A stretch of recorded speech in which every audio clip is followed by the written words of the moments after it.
is Chris Hurst. I am the sub-chair for the General Laws Subcommittee on Professions, Occupations, and Administrative Processes. Thank you all very much for waiting and being here with us on this afternoon. First off, I think it would be great if members and clerks and DLS staff and any pages we have could introduce themselves. So let's start first first I want to acknowledge the work that was done by the former chairman of this subcommittee, Delegate Fowler. I'm glad that you're able to remain on this subcommittee, sir. Thank you for the great work you did and the stewardship for the Commonwealth. If you could, though, introduce yourself, and then as an individual, whether you are a member or staff or a page, just introduce yourself and tell us where you're from. Delegate Buddy Fowler. Of course, I'm a member of the 55th House District. Frank Harder was there. It's called the Fight in 55th, by the way. Anyway, that's history, right? And again, my district is primarily Hanover, with parts of Carolina, Spotsylvania. Mr. Chairman, thank you for your kind words. It's a pleasure to be here. Thank you. Delegate Miyares, if we could start with you, just introduction and where you're from. Jason Miyares from Virginia Beach, Virginia. Mark Cole, I represent the 88th District, which includes parts of Fredericksburg, Spotsylvania, Stafford, and Fauquier. George Kane, I'm the clerk for House General Laws from Henrico County. Chris Hurst, 12th District, Montgomery County, City of Bradford, Pulaski County, and Giles County. Delegate Marcus Simon, House 53rd District, Falls Church City, and parts of Fairfax County. Hi, I'm Delegate Kathleen Murphy. I never do that. You can't hear the last name if you don't do it. I'm Delegate Kathleen Murphy. I represent the 34th District, which is McLean, Great Falls, and parts of Loudoun County. Delegate Skylar Van Valkenburg, 72nd District, parts of Western Henrico County. Good afternoon, Kathy Tran, 42nd House District, Southeast Southern parts of Fairfax County. Hello, I'm William Just, and I'm from Leeds, North Virginia. I'm Monica Shun, Assistant Clerk, and I reside in Richmond. Jessica Budd, Staff Attorney for House General Laws, and I'm from right here in Richmond. Ashley Benn, Staff Attorney for House General Laws. I'm from Henrico County.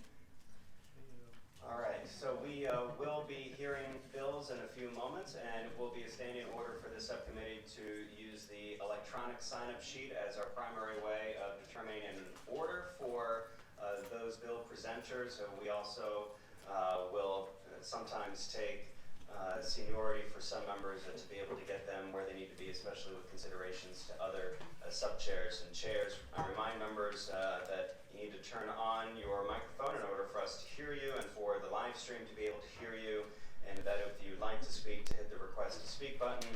And of course, we also have the process for recording missed votes, which I'm sure you're all aware of, and we will be having clerk staff track you down to make sure that your vote is recorded in this subcommittee.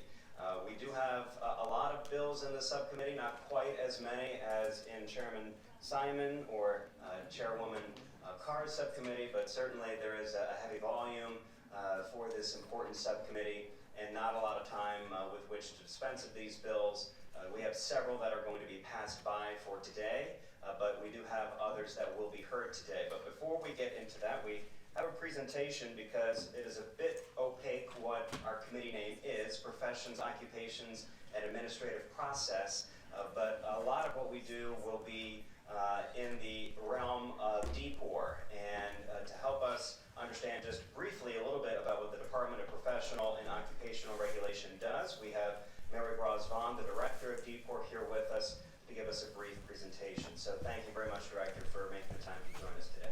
Thank you, Mr. Chairman and members of the committee.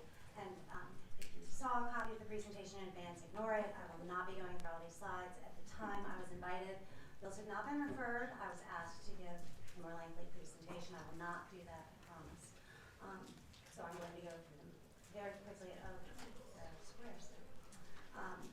So thank you again for inviting me. I'm in fact very happy to be here. And anytime you want to interrupt for questions, I will take them. Otherwise, I'm going to breeze right through things. The department, with the long name, it sounds as though it regulates every profession and occupation. I do want to lead off and let you know that it's not the case.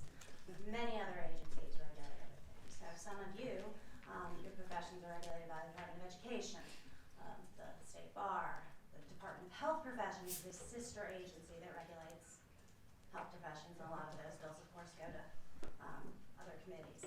But you will have a lot of bills referred to this subcommittee that do fall under this agency's jurisdiction. I have handouts that list what those are because I wasn't going to try to squeeze them onto a PowerPoint. So more than 300,000 regulants. It's an ugly word, but it better captures the fact that they're not all licensed, since licenses are mandatory.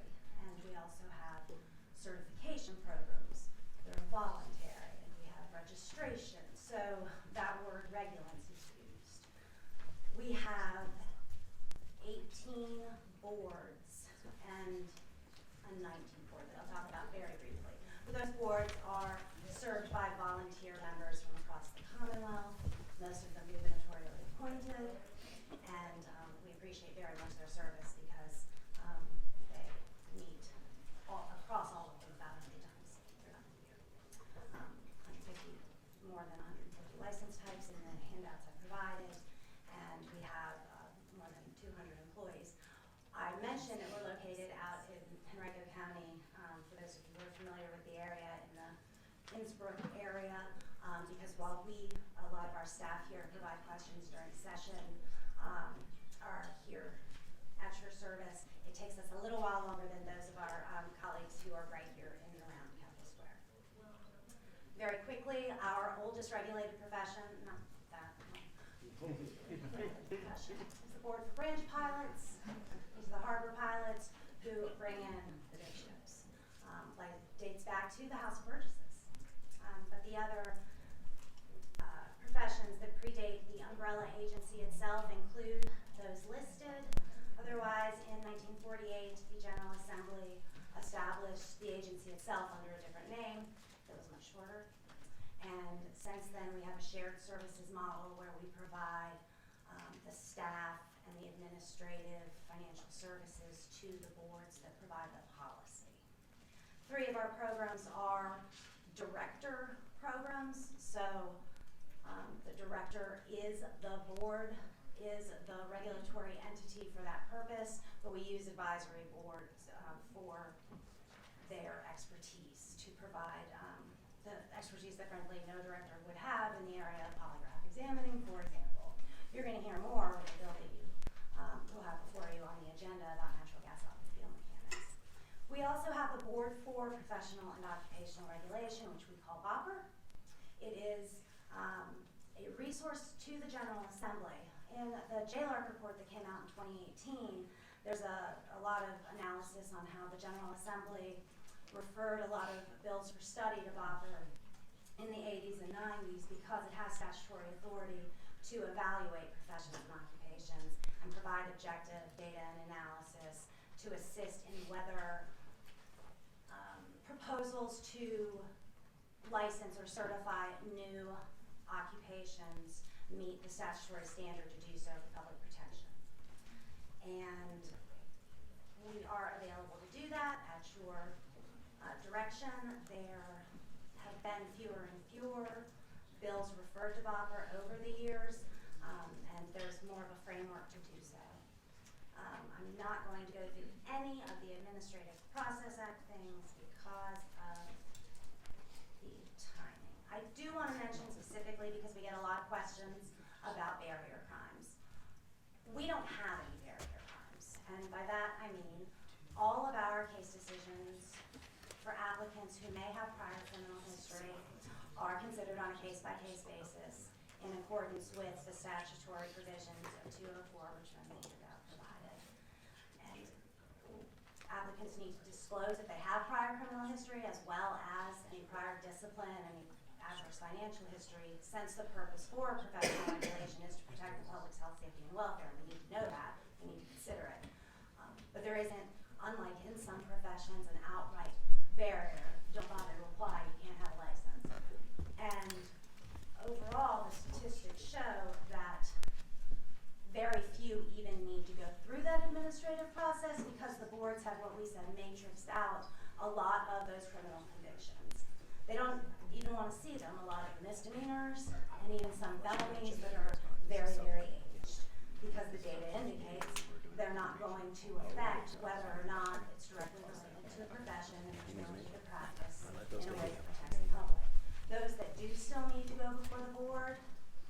are considered with those 9 criteria and are, except for about 1 in 10, approved.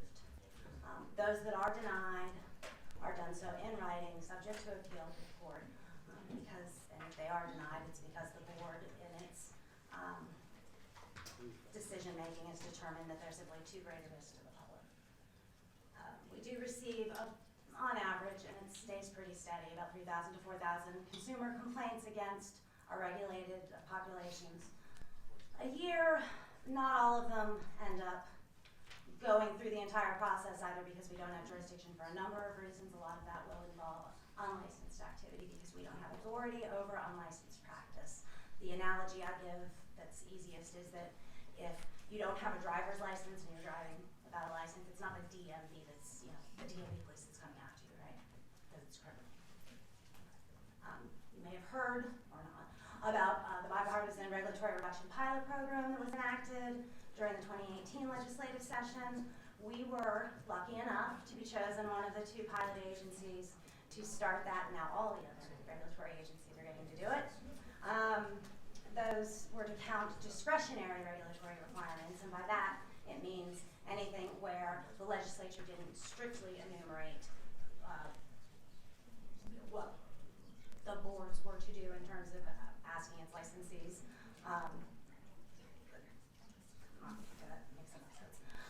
So to produce those regulatory requirements over 3 years, the first year target being 7.5%, we exceeded that, and we weren't doing anything particularly special. Okay, we were just going through our standard regulatory review. We are always in regulatory review because we have so many boards, and we are always looking to streamline. Are there ways we can make things clearer, remove anything that someone's brought to our attention that might be unnecessarily restrictive? I do want to emphasize that sometimes making something easier will increase the number. So sometimes breaking out a requirement to make it more clear to the licensed population will result in 2 regulations instead of 1. So sometimes that fluctuation in an overall number is not going to be a zero-sum game.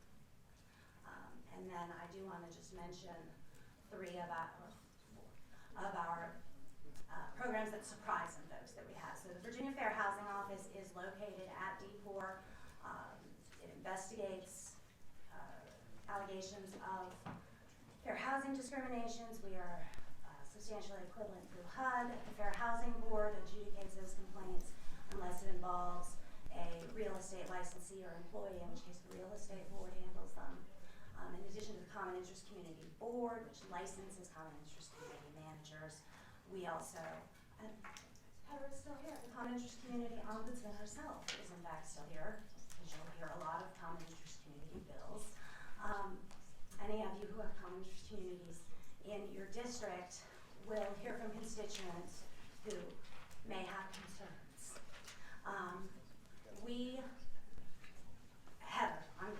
It's Heather, will provide excellent assistance to those constituent issues. Often the only recourse at the end of the day is going to be going to court because it's a contract dispute. But in the meantime, she is able to serve as an excellent resource for those constituent issues. And finally, for consumers dealing with licensed contractors and real estate professionals, but it's primarily contractors, because unfortunately those who are working with unlicensed contractors don't have this available to them. We do administer the recovery funds for those professions, and they are funds of last resort for consumers who are eligible because they've gone to court, been unable to collect on a judgment, gone through all the other administrative hoops. There is an indemnification fund of last resort. It's financed solely by assessments paid by licensees, and does provide some recourse to folks who otherwise have been unable to collect on the judgment. So that is, I do not want to take up any more of your valuable time, but we are always available to answer questions, either here on bills. Generally, there's one staff person here who can speak to a bill or any questions you might have now. Do any members of the committee wish to ask Director Barzwan a question? I'm not seeing any who have their request to speak button brief presentation, but I'm sure many of us will be reaching out to you during this General Assembly session, so thank you very much. All right, we have quite a few bills that are member requests to be taken by for the day, which, unlike other subcommittees, we're a little lighter, so it's not quite as egregious, but we will do those in block. George, if that's all right for you, I will announce those bills that, again, are member requests to be taken by for the day. House Bill 140, House Bill 757, House Bill 935, and House Bill 982. And so I would move that those are passed by for the day without objection. Unanimously, excuse me, with unanimous consent. So moved. Is there anything you need to do on that? We're good? All right, the second administrative agenda item we need to do is we have a patron request for a motion to strike House Bill 866. So moved. Second. And this is a recorded vote, so when George can, use your electronic voting machine to cast your vote.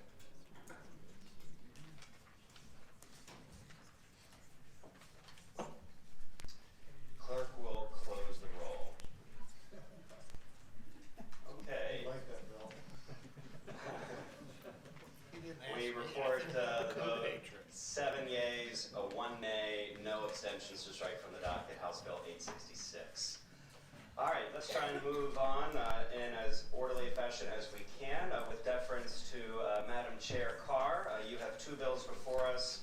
Start whichever is your pleasure, either House Bill 1098 or 1100. Thank you, Mr. Chairman. We'll look at HB 1098. This is a simple request from, it's an agency bill from the Virginia Department of Human Resource Management. This bill simply changes the date of the annual report on the Commonwealth's efforts for employing individuals with disabilities.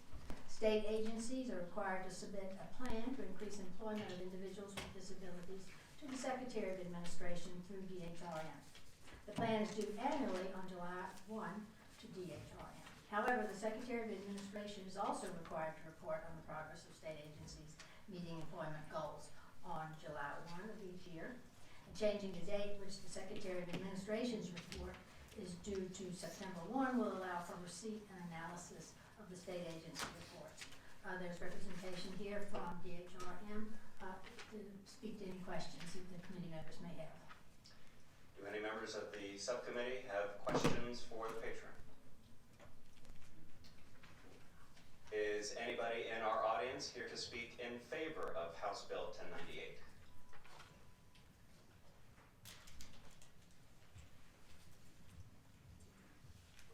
And if you could please introduce yourself and state your position. Thank you. Carol Rauschberg, I'm with the Department of Human Resource Management, and this is an agency bill for us. We just like to change the dates. Obviously, we support the bill. Anybody else here in support of House Bill 1098? Anybody here to speak in opposition to House Bill 1098?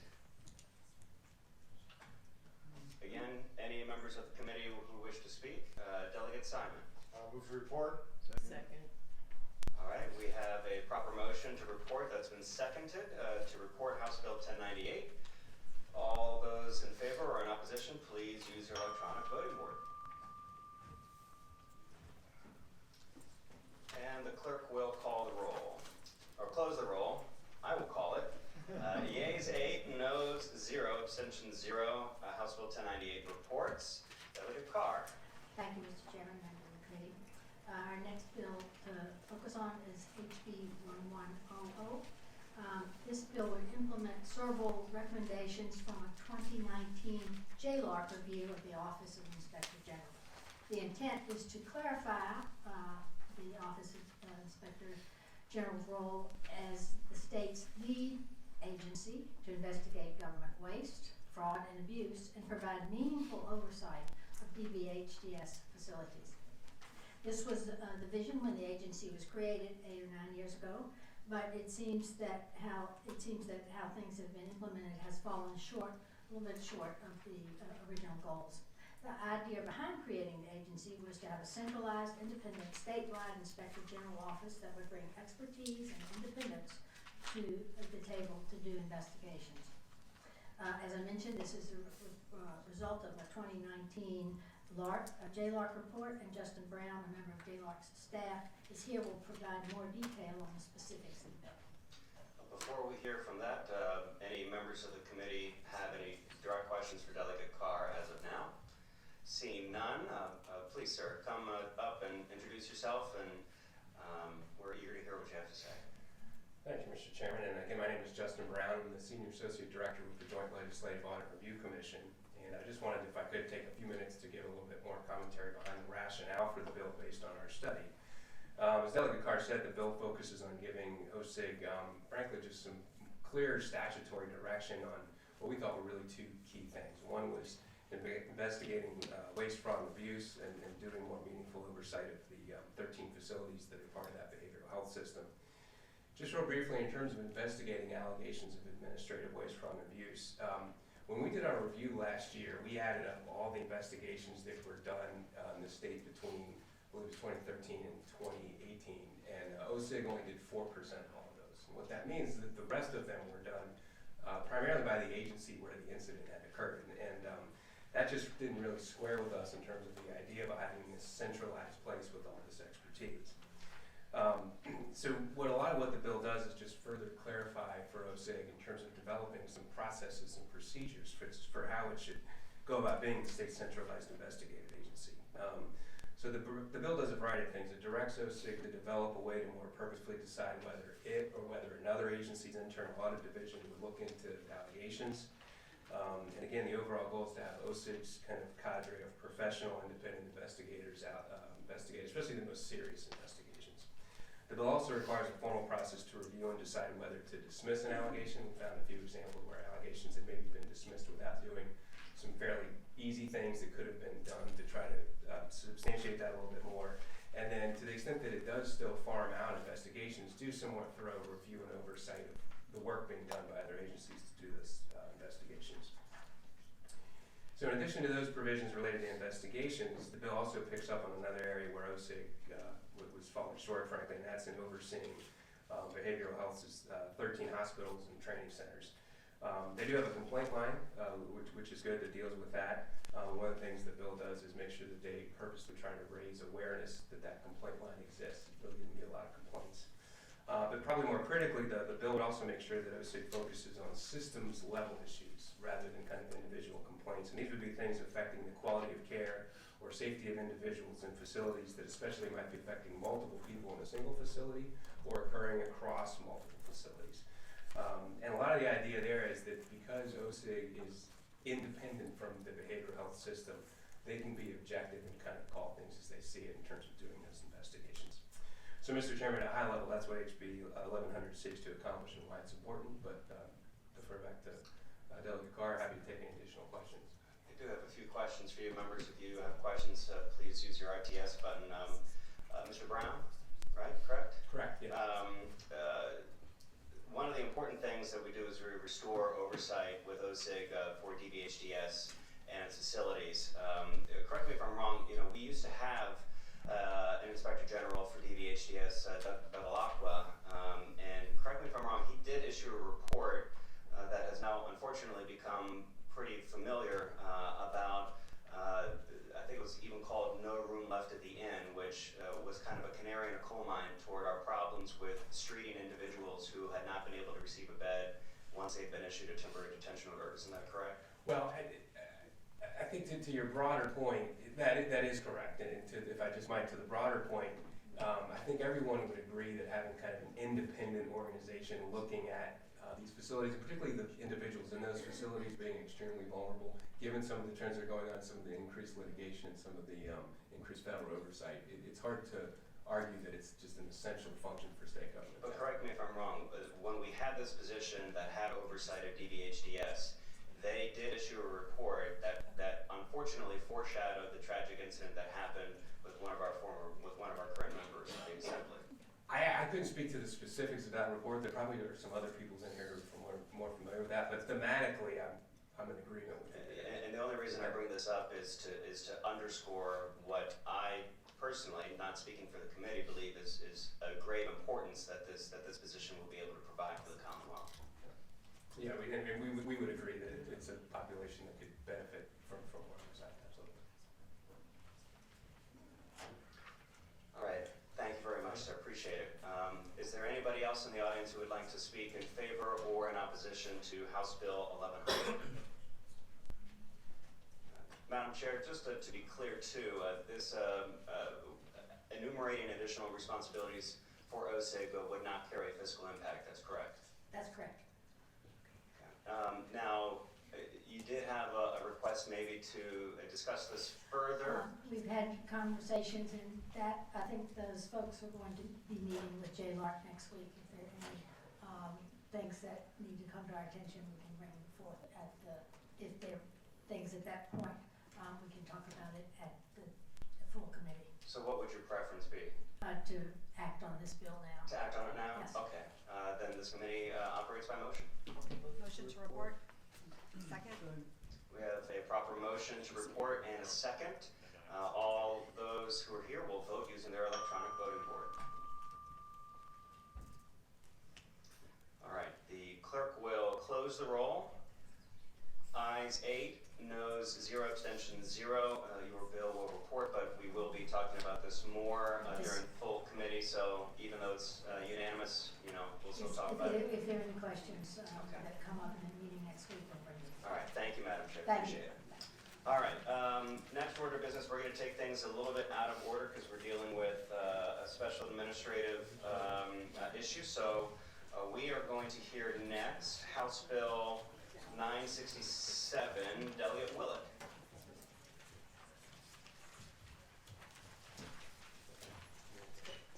Thank you, Mr. Chairman. I actually, for House Bill 967, I have an amendment. Okay. Make sure to substitute. Before that, George, would we be in proper posture to make a motion to incorporate before we take up the amendment? Yes. All right, so you, Delegate Willett, have talked with Delegate Coiner, who is here, and you are in agreement to have your bill be incorporated into Delegate Willett's? Yes, sir. All right, then we will incorporate House Bill 930 into House Bill 967 if we have a proper motion. So moved. Second. All right, so we have a motion and a second to incorporate House Bill 930 into House Bill 967. I believe that's a voice vote, and so all those in favor say aye. Mr. Chair. Aye. Mr. Chair, can I just ask a point of order question about Sure. the motion? I just want to be clear since we didn't, I just wanted to be clear since we didn't incorporate bills in previous sessions that I've been in the House. When you incorporate a bill, does the host bill, I guess, so Delegate Willett's bill, incorporate the differences of Delegate Coiner's bill, or is that doesn't matter? If you could just clarify for me before we vote. Sorry, could you just restate it one more time for me, your question? There are some differences between the bills, and so does Delegate Willett's bill adopt all the differences that were in the other bill, or it remains Delegate Willett's bill as in the form we see it today? Jessica or Ashley may be able to weigh in, but it's my understanding that it will be Delegate Willett's bill as it's currently comprised. Mr. Chairman, when a motion is made to incorporate, there then becomes a substitute, and the committee will tell us what to include in the substitute. So it's up to the committee to tell us how to draft what will be in there. Okay, thank you very much. Considering Delegate Willett does have some amendments proposed, just keep that in consideration as we decide, how this vessel will look after incorporation. But Delegate Simon? I move the amendments. To incorporate? So we would need to incorporate first before we take up his amendment. We just voted on it? Okay. All right, so now we have some amendments before us right now. So if those could be distributed to members, and Delegate Willett, if you could please explain to us the nature of the amendments. I can do that. And I'm making sure also that thank you, Mr. Chairman, also making sure that members understand the nature of the bill, which is taking what Virginia already has, which is an enhanced. Actually, pardon, don't mean to interrupt you, Delegate Willett, but my first go at this rodeo, let's follow the proper decorum here. Ashley, if you could report the amendment for us. Yes, Mr. Chairman. On line 22, after the stricken word Commonwealth, insert subsection A, little a, and on line 23, after code, insert or, sub B, a veteran, as that term is defined in section 2.2-2000.1, who has left active duty service within 1 year of the submission of an application to a board. Okay, Delegate Willett, if you wouldn't mind explaining the reason for your amendment. Yeah, well, so very quickly, very briefly, Virginia currently has an expedited process for the licensure, professional licensure of spouses of military personnel. So adding this amendment, there's essentially going to be 3 ways we're enhancing that expedited process. So number 1, it will include those families, the military, the spouses who are in surrounding states or stationed surrounding states. Also includes National Guardsmen who are serving or federally deployed, another category.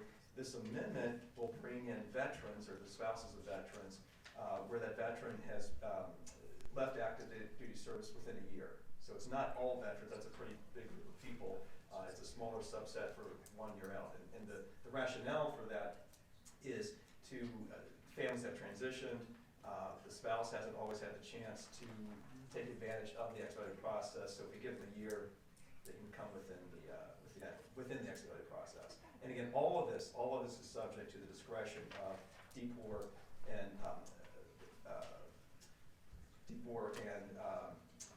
DHP to approve. Okay. I don't, well, yeah, Delegate Simon. Mr. Chairman, I just want to make sure we're the right procedural process. I think I moved the amendments. Yes, sir. I second. So we adopt the amendments and then we can get to the underlying bill. Yeah, sure. So, We're discussing, we're discussing the amendment. Right? Okay. So I'm moving that the amendments be adopted. I second. a motion to adopt has been seconded. All those in favor say aye. All right, I don't hear any. All those opposed? All right, Delegate Willett. Okay, thank you very much. So in essence, with the combined efforts now, we're going to be covering those three changes that I mentioned. But I do welcome any questions on that. We're working very closely with Secretary Hopkins and his staff, and if there are any questions, more expertise, we have it in the room. All right, thank you, Delegate. Delegate Tran. Thank you, Mr. Chair.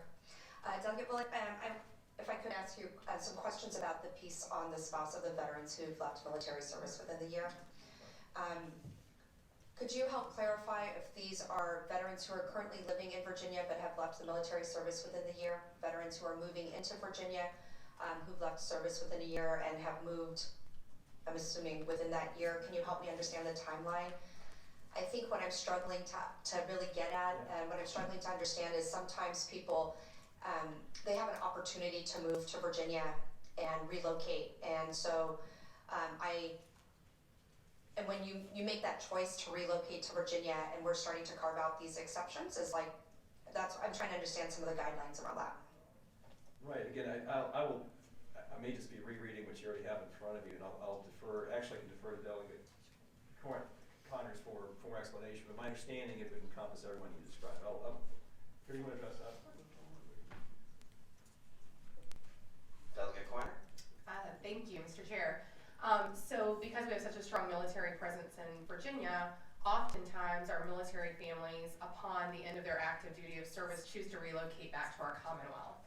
And there is a small window already upon your ending of that active duty that a spouse could go ahead and apply for this license. But if you have ever been part of a military family and relocating, whether it's as part of active duty orders or not, that the spouse often has a lot of other burdens on him or her in that period. So we thought giving them the grace of a year, if they, most of them who are moving back to Virginia, it's because they served at some point here and they want to relocate permanently back. So even though there's a very small window already, if we didn't include them, this would give them some breathing room beyond that very small window that they already would have to be able to apply for their license. Delegate Coiner, could you also explain the unique situation you have in your district as it relates to this matter? Yes, so we are home to Fort Lee, and so within Fort Lee, there's a very active Fort Lee Spouses Club. Many of them live within our communities in the 62nd. So my district is home to Chesterfield, Prince George, and Hopewell. A lot of the neighborhoods surrounding my neighborhood are home to military families while they're here on active duty. and then they move back to the same community. We see them years later. They relocate and want to come back. So there are a lot of spouses who do have licenses in our district who could be filling hard to fill positions right now if they were able to take advantage of the ability to have an easy way to work in the Commonwealth. And they want to fill jobs that we are struggling to fill right now. So. Delegate Tran. Thank you, Mr. Chair. Follow-up. So parts of Fort Belvoir are in the 42nd District, which I represent. We have lots of military families as well. My brother is, he has a military family, he's active duty. So I'm very, very sympathetic to the situation. I'm just trying to wrap my mind around,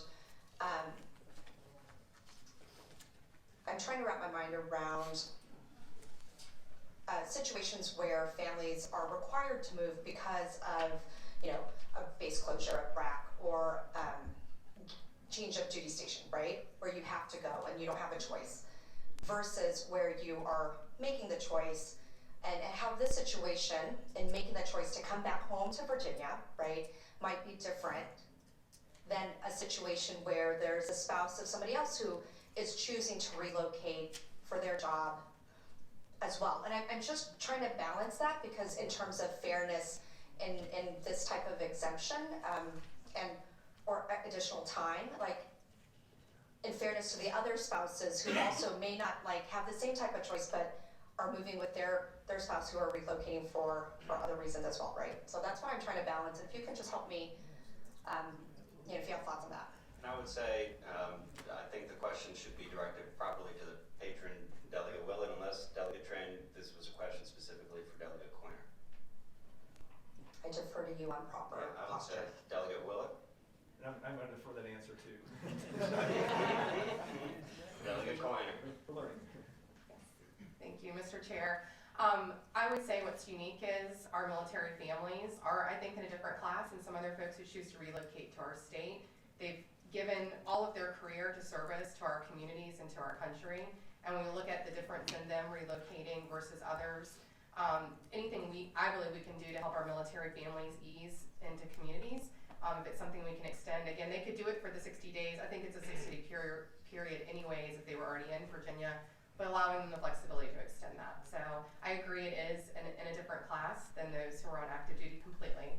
I just view it as something that we can do as the Commonwealth to extend welcoming arms to our military families who do choose to relocate here after active service.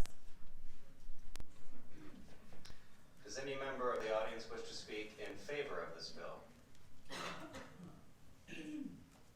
Mr. Secretary, glad to have you with us.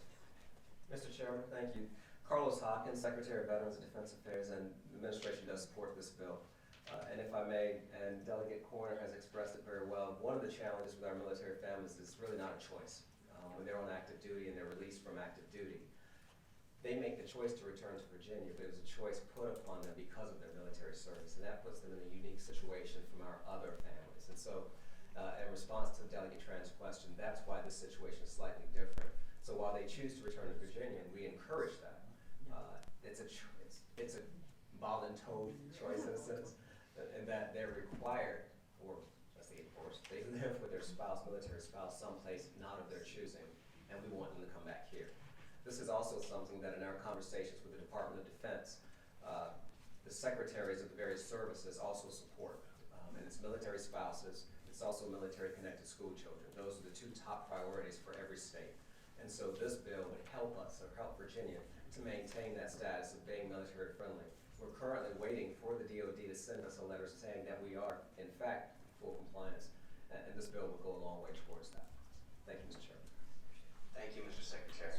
Anybody else in the audience wish to speak in favor of this bill? Anybody here to speak in opposition of the bill? Any further discussion on the committee? Motion to report? Second. We have a proper motion to report and with a second to report with the substitute House Bill 967. Please vote using your electronic voting machine.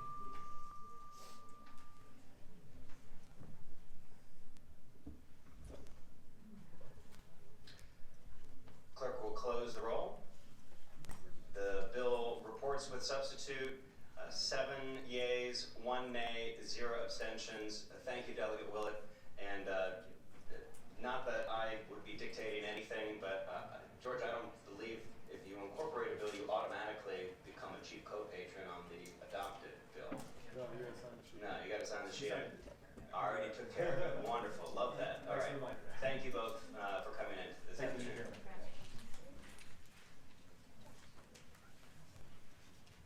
Incorporating is just a kinder way of taking records.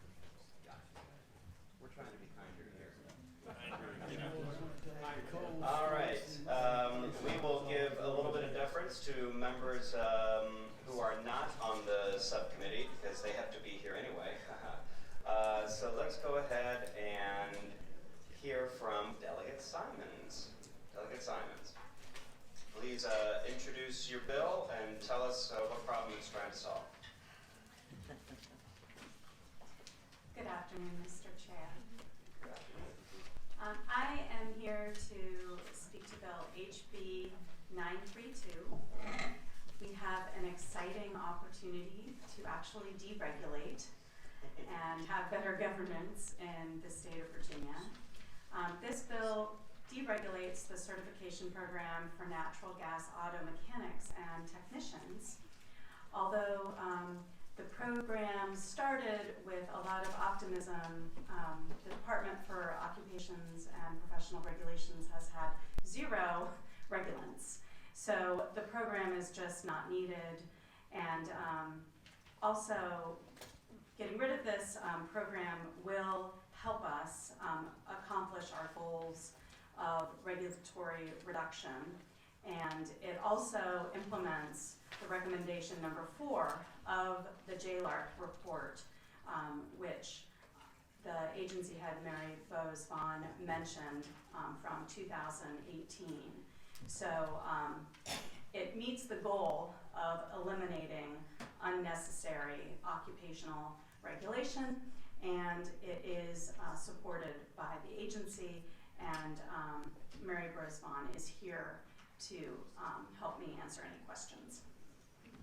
Delegate Cole. Yeah, I was just curious, how long has this regulatory structure been in place for us to regulate these natural gas mechanics? When did it start? It was like 2000. Mr. Chairman, members of the subcommittee, the General Assembly enacted the enabling legislation in 2014, and we brought up the regulations in 2016 after pulling together an advisory committee. And despite our best efforts, It's 4 no one's years. bitten. It's 4 years and no takers. Yes, sir. And I would be remiss if I didn't mention that Delegate Norris carried the bill for us last year, and thank you so very much. It did not get docketed. So if you would, please, if it's not out of line for me, also just to ask him. bill and a patron problem. We could eliminate more regulations, hit our second year goal in the regulatory reduction program. If I may also, Delegate Simon served on the board. I mentioned the Board for Professional and Occupational Regulation, and we appreciate her very much carrying his bill, so it's all just sort of come together. Thank you, Director. Is anybody here in the audience who wishes to speak in favor of House Bill 932, who hasn't already spoken? Anybody here to speak in opposition of House Bill 932? Delegate Simons, any last words? No, it's just an honor to introduce an agency bill after having been chair of the board over at D4. So, thank you. All right, this committee operates by motion. Mr. Chair, it only appropriate if I make the motion. We have a motion. Do we have a second? Second. We have a proper motion and a second to report. Yes, Now? yes, Oh, yes. okay. To report House Bill 932. Please indicate your preference on the electronic voting machine.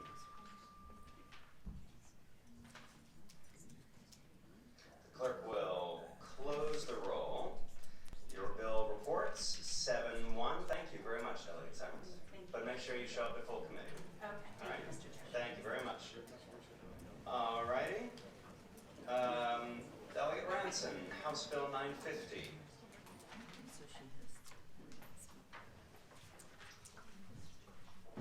Thank you, Mr. Chairman, members of the committee. I have House Bill 950, and it is related to historic Christ Church.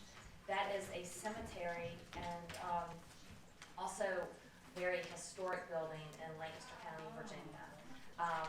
DECOR helped me with this bill, and I would actually ask favor of the committee members and the chairman, because I do have a resident from Lancaster County and a member of the board that's here today. This bill was heard yesterday in the Senate, and members of the funeral directors came with some concerns with the bill and wanted to offer some amendments. So I may be back with a Senate substitute, but since I have a member from my district that drove an hour and 45 minutes, I would like to present the bill if it's at your pleasure to hear the bill and the testimony, just so you have the information when I do come back with the amendments. Now let's go ahead and hear the bill. So if you could please tell us what the problem of the bill that it's trying to fix. Okay. So the historic Christ Church is a burial ground. About 60 years ago, it's owned by the Foundation for the Historic Christ Church. The issue is currently the state law provides that a cemetery board regulations do not apply to cemeteries that are wholly owned and operated by a church. The law also states that regulations do not apply to cemeteries that are owned and operated by a non-stock corporation or a not-for-profit, and that defines the Foundation for Historic Christ Church. So what we're trying to do is allow the foundation to use some of their earnings to fix one of the properties that are historic, like their museum, and to also do some educational things with the school groups that come. So what I think the funeral directors are having a problem with is some of the educational work that they'd be doing within the community. So I do have our Lancaster resident, he's also the chairman of the Historical Christ Church Foundation, here just to explain some of the work that they do, not just within the community, but all across the state. We have visitors that come, not just national visitors, but from all across the globe that come into Lancaster County to visit the Historic Christ Church. So he can explain a little more. Before that happens, Delegate Rankin, Delegate Fowle.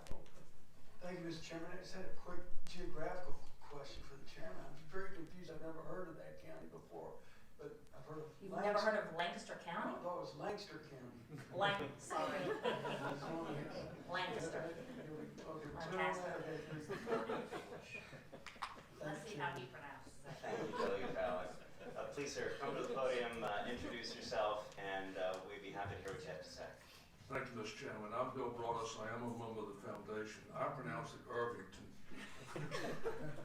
which is the nearest town. This is a photograph that shows the situation that we're trying to address. It shows the burying ground right in front of the historic Christ Church.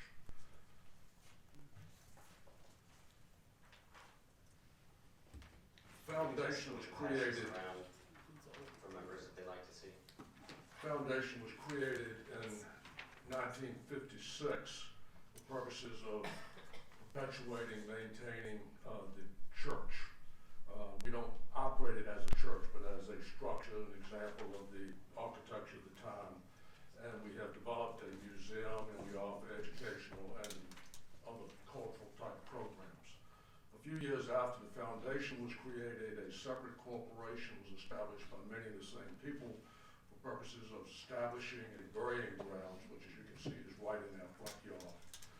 Under the law at that time that still exists, in order for a cemetery to be exempt from depot regulation, one of the criteria is if it's not a church or not owned by a locality, it has to be nonprofit, and it has to use all of the proceeds of the sale of lots for the sole purpose of maintenance of the cemetery.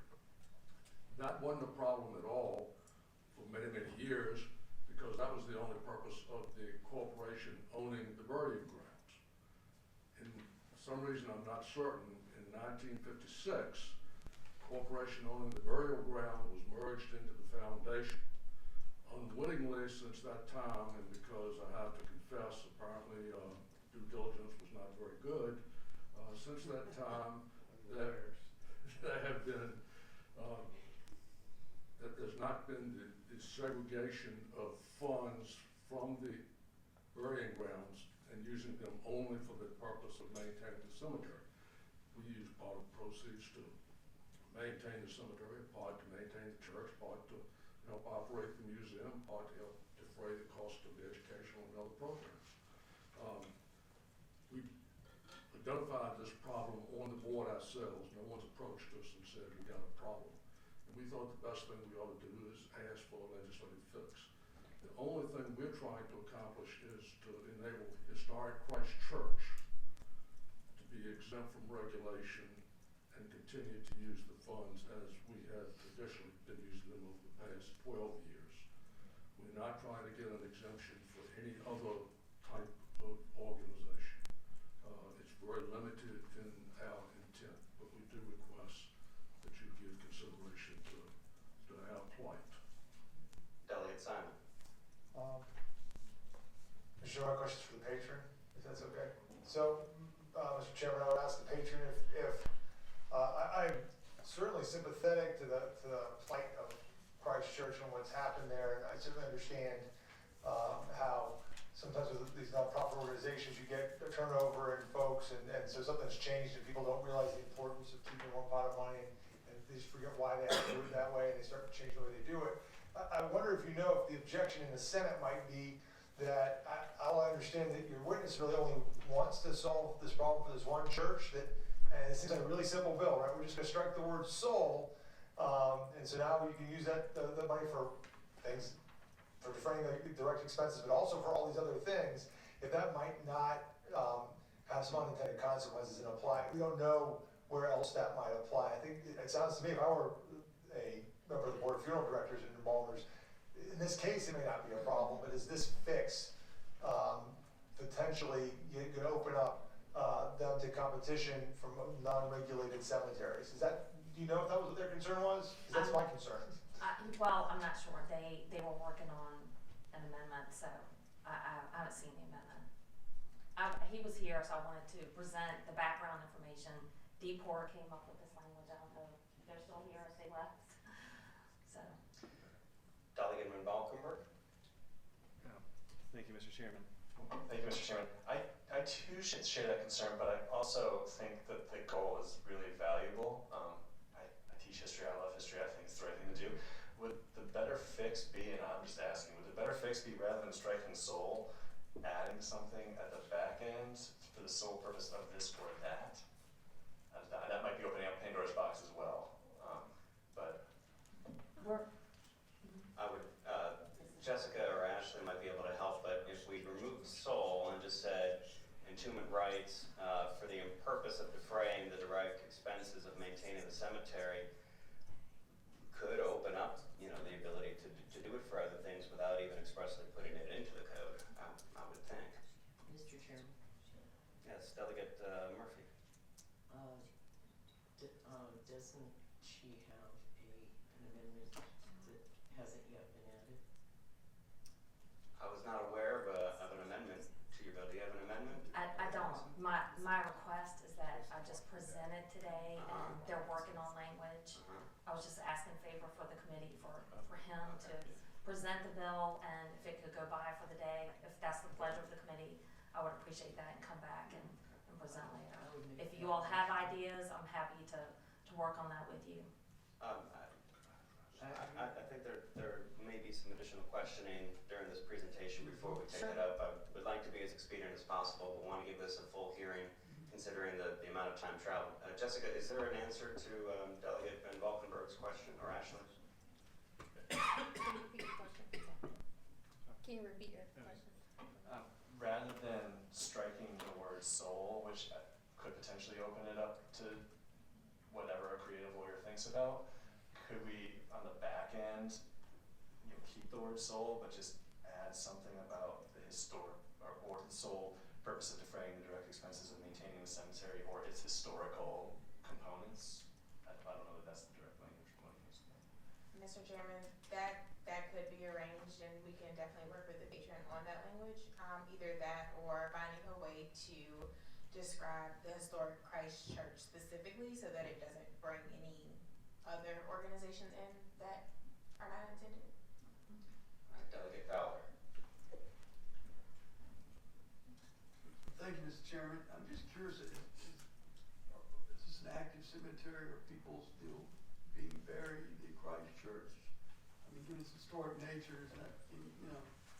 Yes, sir, it is an active cemetery. We have approximately 875 individuals who have been interred there, and we have approximately 200 lots, each of which is capable of having 2 caskets that remain to be sold. And beyond that, if demand exists, we have adjacent properties that could be developed for that purpose as well. So it's very active. Oh, it's very good. Thank you. Thank you, Mr. Chairman. Mr. Broaddus, I have a couple of questions for you. Sure, sir. First, can you tell us how, from an IRS standpoint, how your organization is structured? It's a 501c3, as I understand it, sort of tax exempt. So part of the concern that I have is that this code section that we have in here mirrors what we have in other IRS section 501 considerations, which talks about not using the proceeds that might be some way to further compensate, you know, any member who is a part of that foundation or that nonprofit entity. What we are doing as this bill is currently written, I wonder if it doesn't open up the possibility, not only A, for any nonprofit cemetery to be able to do the same when you believe that you have a unique perspective in a unique situation you're trying to remedy, but B, that while you may be well-intentioned in trying to have this go toward museum operations and educational activities, that it wouldn't necessarily prevent you from having it go toward an increase in compensation for members of the board. Thank you, Mr. Chairman. The members of the board and the officers of the foundation do not receive any compensation. We are very happy to have an amendment, if I may address it, on the back end that would exempt from regulation a cemetery adjacent to a historic landmark so certified by the Secretary of the Interior, which fits the definition of our facility, provided the members of the board and the officers do not receive any compensation. Thank you, Mr. Broaddus. Director Brosman, it looked like you have a look on your face that says you want to weigh in here. The agency doesn't have a position on the bill. We were happy to provide technical assistance. It may be helpful to point out that that subsection A in full applies the exemption to those cemeteries organized as nonprofits who satisfy all 3 of the Romanettes. So Romanet 1 addresses the issue of compensation. And 2 requires not, you know, building out the cemetery and operating again as a profitable organization.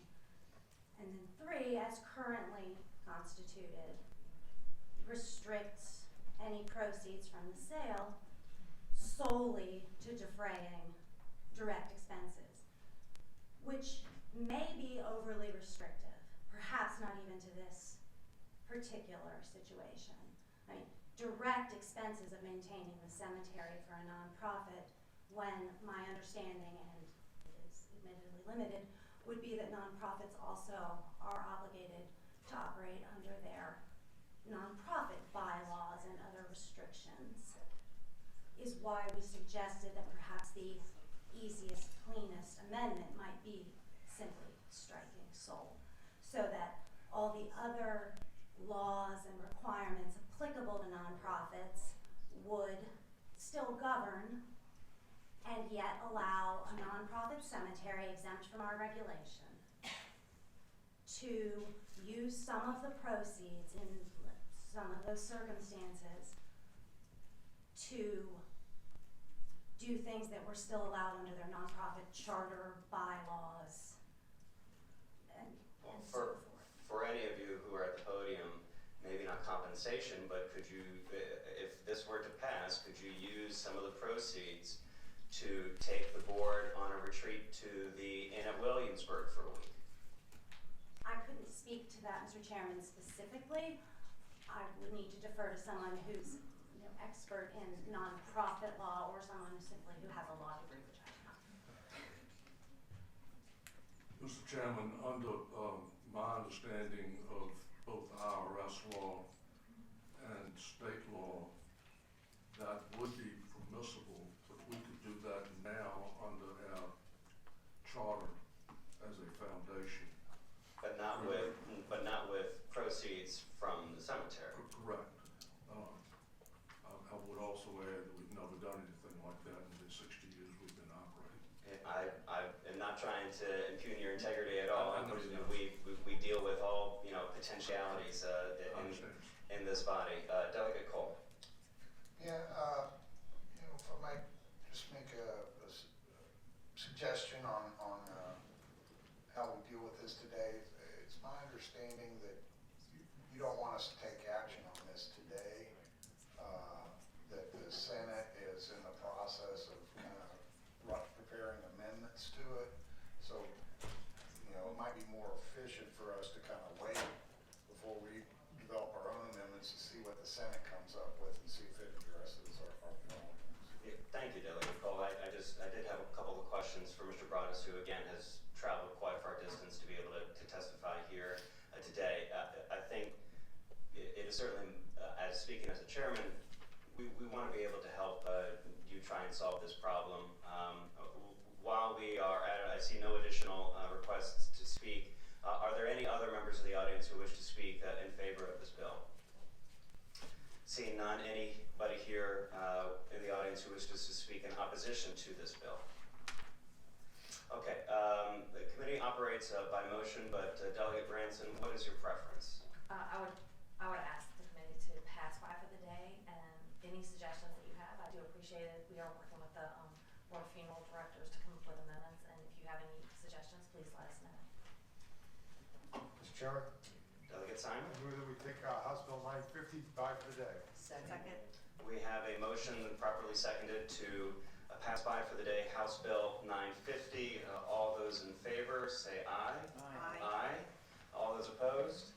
All right, we have passed this bill by for the day. Thank you, Mr. Broadus, for your attendance here today. Mr. Chairman, members, thank you very much. All right, thank you. And thank you, Delegate Ranson. Thank you. All right. Delegate Miaris, House Bill 606. You can stay in your seat or come to the podium, whatever your pleasure is. It would be the pleasure of the committee. Is it okay if we do it from the... Have at it. Is that good? Yep. This is HB 606. It simply directs the Department of Criminal Justice Services under the Criminal Justice Services Board to develop an online course to train hotel proprietors in recognizing signs of human trafficking and how to respond. Human trafficking is obviously a scourge we're dealing with. Fortunately, in my hometown of Virginia Beach, but because it's a major metropolitan area and it's a tourist town, particularly in the summer months, there is a large amount of human trafficking that unfortunately occurs in my hometown. And as I've spoken to different individuals in the hotel industry, they're literally at the front line of a kind of a battle, so to speak, out of the public eye.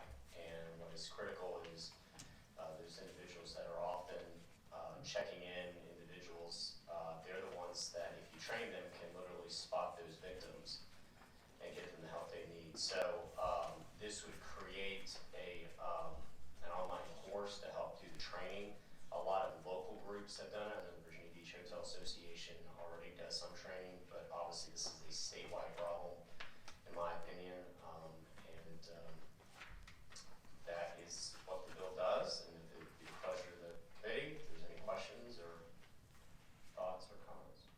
Do any members of the subcommittee have questions for Delegate Miaris on House Bill 606? Seeing none, any members of the audience wish to speak in favor or opposition to House Bill 606? All right, Delegate Simon. Mr. Chairman, I have a question for council here. So the way I read the way the statute works is all a series of numbers, but we start out on line 13, which says the department under the direction of the board shall have the policymaking, shall be the policymaking body for carrying out the duties and powers herein, or shall have the power and duty to. And then we don't have a shall or a may, everything just starts out with a verb at the beginning. So my question is, power and duty to, is that the equivalent of a may, or is that the equivalent of a shall? Do you understand the question? Mr. Chairman, I would say, even though this is the powers and duties section for DCJS, I think it could be looked at that it is a may, not necessarily a shall. So this is permissive, right? It gives them the power to establish these criteria.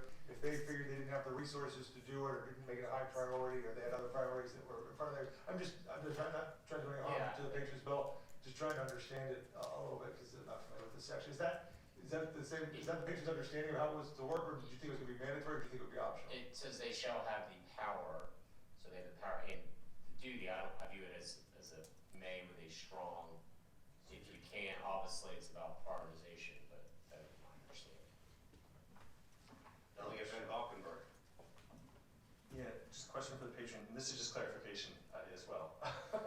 Is this is saying that DCJS will develop the online course, the hotels will not be full, It has no, sorry. no, go ahead, yeah. Well, this would be a tool that if you have a entity that wants, like, so Virginia Beach Hotel Association developed their own, and I've seen it, it's very good, but not every entity, I assume there's a Richmond Hotel Association, may not have developed one. The idea would be that something would be developed that you can immediately point to and say, look at this, and take a look, and this is a toolbox for you all to be able to use. Does that make sense? So it is not a mandate on any private entities whatsoever.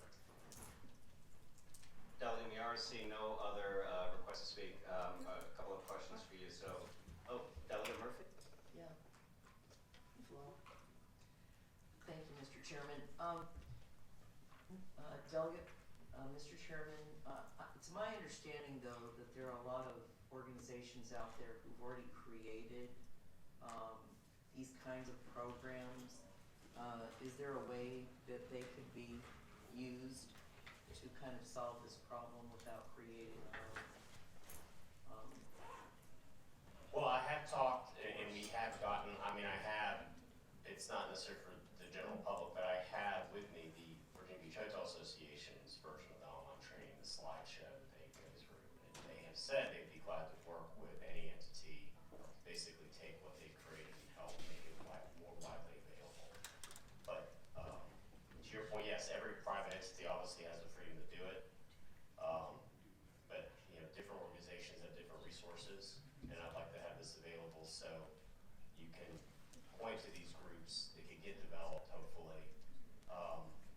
And even if you're a smaller hotel entity or just a hotel chain and you want to be able to point to something to train your workers, there's something readily available online. Thank you. Delegate Simon? Mr. Chairman, is anybody here from DCJS? Do we know, did they have a position on the bill? Do they want this new responsibility? Do they not? Nobody from them has come to see me to tell me it's bad, so if you want to take that for what it's worth. I'm just curious, sometimes they say we love it. Nobody has come to see me either way. This was, Mr. Chairman, I understand from the Patriots, this was his idea, not their idea, so just important, I think, distinction to make. Mr. Chairman, one more question for council. Delegate Simon? So I think that the council wanted to clarify their answer, I think, to my earlier question, so I'll give them that opportunity to do that on the record. Mr. Chairman, like you said, on line 13, it says shall have the power and duty to. As I read it, shall have the duty to would be a mandatory requirement, not permissive. May I make a request of the chairman? Would it be possible to have somebody from DGS to come here and perhaps clarify how they view the bill? I mean, would you want to consider passing it by temporarily and we can get some clarification? I have not heard from them either way. I know we're on a tight docket, but if you can get somebody down here, I don't believe the Delegate Trans bill, which is the last bill on our docket, is going to take a lot of time. well, I mean, we could pass it by for. You want to pass it by for the day? If that's possible, and then we can get an answer for the committee. Okay. So there'd be some question so Jessica, if they have to develop and then carry out and have the power and duty to adopt and blah blah blah all the way through to 54, develop an online course to train hotel proprietors on recognizing the signs of human trafficking. It is your understanding that when we say then develop an online course to train, that training must be done? Yes, Mr. Chairman, that's my understanding of the bill. Delegate Miyares, I think it's probably best if we get some clarification on that, because it totally changes the scope, I think, of your intent. Correct me if I'm wrong. So, committee operates on motion. The patron requests this to go by for the day. So moved. Second. All right, we have a motion for House Bill 606 to go by for the day that has been properly seconded. Before we vote, Delegate Tran. Thank you, Mr. Chair. I think also I just wanted to make a point. The clarification would be helpful because then Delegate Miyares would know whether or not there's a potential financial impact on it as well. I think that's a very good point. Thank you, Delegate Tran. So again, we have a motion with a proper second. It's a voice vote. All those in favor of passing by for the day, House Bill 606, say aye. Aye. Aye. All those opposed? All right, that bill has been passed by for the day. I'm not going to try and lord over you, Delegate, but we got a lot of bills passed by now in this docket, so please get us an answer. I'll do my best, Mr. All right, thanks. All right, our final bill for this docket is Delegate Tran's bill. Delegate, you can either stay at your seat or go to the podium, your pleasure. House Bill 1198. Great, thank you so much, Mr. Chair. I will just speak from my seat. So I think many folks may already know, but in case, the Workforce Innovation and Opportunity Act is the federal law that authorizes and provides the framework for the public workforce system. The Virginia State Workforce Board is responsible for the strategic visioning and oversight of the public workforce system here in Virginia. So this bill has technical amendments to make sure that the code reflects how the State Workforce Board is currently operating and provides flexibility for its operations in the future in this in its current kind of status, and would help to align further better with the requirements in the Workforce Innovation and Opportunity Act. So the majority of the changes are technical. There is a couple of changes. Hold on, let me just find that for you. A couple of changes that provide some flexibility for the board to better respond to a changing and dynamic Virginia economy, looking at, particularly in-demand high-growth occupations as they pop up, rather than limiting us to a specific list in the code that might change and grow, be different as our economy evolves. I welcome any questions. Any questions for Delegate Tran on House Bill 1198? Delegate Tran, I do have a couple questions. So on lines 134 through 141, we strike out committees that include the following, and it's enumerated in there for the committee to read over. Do you have any knowledge if these committees are already established under the Workforce Development Board that we are now removing from expressly being created in code? That's an excellent question, and Ms. Jean is here to help answer some of the technical kind of pieces in terms of how the board currently operates. So she can, I think, be best positioned to help with that answer. Jane Dittmar, welcome. Thank you, Glad to have Mr. you with Chairman. us. Pleasure to be here. Delegate Tran, thank you, members of the subcommittee. The committees that are listed in the current code have changed over time, so we have completely different committees. So what Delegate Tran was saying is we have struck those old committees, and instead of putting in our current ones, because we changed committees to be flexible to what the board says is the new vision, or if the governor says I'd like to focus on this, we form a committee to give the board the ability to add committees and change committee names. Great, thank you. Delegate Simon. Question for the patron. Yes, sir. So, Delegate Tran, is this what we call a bill that you probably put on a lot of your mailers going out? Is this one of these brochure bills that you're going to run on come next session? I think it's a little bit weedy and harder to explain, so probably not.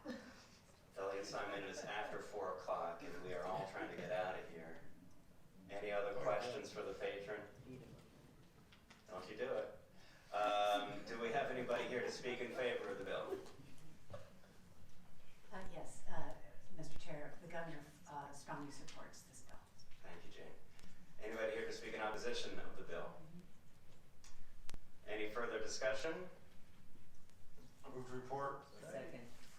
We have a move to report that's been seconded. House Bill 1198. Everybody shall vote their pleasure on their electronic voting machine. The clerk shall close the roll. That bill reports 8-0. Thank you, Delegate Tran. Thank you, members of the subcommittee, to our clerk staff, our CLS staff, our pages, all those in the audience. We need a proper motion to adjourn. So moved. And seconded. All those in favor say aye. Aye. Aye. All right, we are adjourned.